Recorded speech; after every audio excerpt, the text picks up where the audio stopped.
সুপ্রিয় দর্শক, আসসালামু আলাইকুম। মেডিসিন কর্নার নতুন আর একটি চ্যানেল থেকে আপনাদেরকে স্বাগত জানাচ্ছি। তো আজকে যে ওষুধটা নিয়ে আপনাদের সাথে কথা বলবো সেটা হলো কিটোমার। তো কিটোমার এটা একটা আপনার সিরাপ দেখতে পাচ্ছেন। এই সিরাপটি কারা খাবেন, কেন খাবেন, এটার কাজ কী এবং খাওয়ার পরিমাণ সব কিছুই আপনাদের সাথে আজকে আলাপ করব। আর এটা তৈরি করেছে ইনসেপ্টা কোম্পানি, দেখতেই পাচ্ছেন ইনসেপ্টা কোম্পানির কিটোমার সিরাপ। তো এটা মূলত আসলে একটা অ্যালার্জি, চুলকানি, শ্বাসকষ্ট, ঠান্ডা, কাশি এই জাতীয় রোগের জন্য, বিশেষ করে বাচ্চাদের যেমন আপনার ঠান্ডার জনিত কারণে বিশেষ করে কাশি হয় এবং আপনার নাক দিয়ে পানি পড়ে, এই ধরনের চিকিৎসার জন্য ডাক্তাররা সাজেস্ট করে থাকে।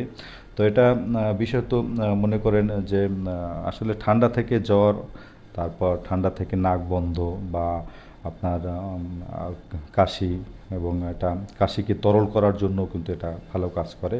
তো দর্শক, এটা কিটোমার সিরাপ, এই সিরাপটা কারা কতটুকু খাবেন সেটা এখন জানিয়ে দিচ্ছি। তো দর্শক, আসলে এটা মূলত যারা প্রাপ্তবয়স্ক তারা আপনার 2 চামচ করে 2বার খেতে পারেন, কিন্তু যারা বাচ্চা, অর্থাৎ 1 থেকে 10 থেকে 12 বছর যাদের বয়স, তাদেরকে কিন্তু আসলে নির্দিষ্ট করে আমরা বলে দিতে পারবো না। এটা নির্ভর করে আপনার যে বাচ্চার ওজন এবং বাচ্চা বয়সের উপরে ডিপেন্ড করে পরিমাণ নির্ধারণ করে। সেই ক্ষেত্রে রেজিস্ট্রেড ডাক্তার সাজেশন বা ডাক্তারের সাজেশন ছাড়া এটা সেবন না করাই ভালো।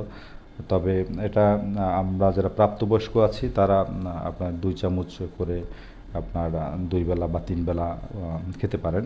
কিন্তু বাচ্চাদের জন্য খেতে হলে তাদের অবশ্যই রেজিস্টার্ড ডাক্তারের পরামর্শ মোতাবেক এটা খাওয়াবেন।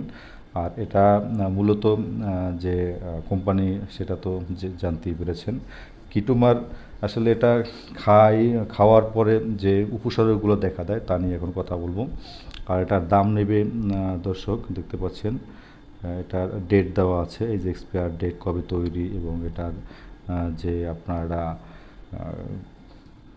তৈরির ডেট এবং এক্সপায়ার ডেট দুইটি এখানে দেওয়া থাকে। আর এটা হলো চামচ, এই চামচ দিয়ে আপনারা 2 চামচ করে। আর বাচ্চাদের খাওয়ানোর বিষয় এটা রেজিস্টার্ড ডাক্তারের পরামর্শ নিয়ে খাবেন।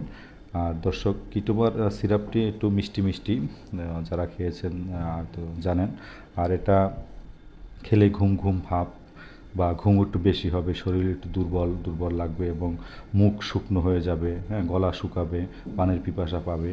তো এই ধরনের উপসর্গ থাকতে পারে, তাতে সমস্যা নেই, তবে ঘুমটা একটু বেশি থাকে। তো দর্শক, এটাই হলো আজকের এই কিটোমার সিরাপের বিস্তারিত। এবং বিশেষ করে যাদের অ্যালার্জি আছে, শ্বাসকষ্ট আছে, চুলকানি এবং যাদের ঘুম কম, তারাও কিন্তু এটা সেবন করেন। এবং বিশেষ করে অ্যালার্জি যাদের বেশি তাদের জন্য ভালো কাজ করে। তো দর্শক, আশা করি আপনাদের এই ভিডিওটা ভালো লেগেছে। যদি ভিডিওটা ভালো লাগে অবশ্যই লাইক, শেয়ার, কমেন্ট করবেন। আরও কোনো কিছু জানার ইচ্ছে থাকে অবশ্যই আপনারা কমেন্ট করে জানাবেন। আর আজ বিদায় নিচ্ছি। বিদায় নেওয়ার আগে জানাচ্ছি, যারা আমাদের এই নতুন চ্যানেলটা সাবস্ক্রাইব করেন অবশ্যই সাবস্ক্রাইব করবেন। আর যারা সাবস্ক্রাইব করেছেন তাদেরকে অসংখ্য ধন্যবাদ জানাচ্ছি। আজ বিদায়, দেখা হবে আবার নতুন ভিডিও নিয়ে বা নতুন কোনো প্রোডাক্টের রিভিউ নিয়ে। সে পর্যন্ত অবশ্যই ভালো থাকবেন। আল্লাহ হাফেজ। সবাই সুস্থ ভালো থাকুন এবং ডাক্তারের পরামর্শ মোতাবেক ওষুধ সেবন করুন। খুদা হাফেজ।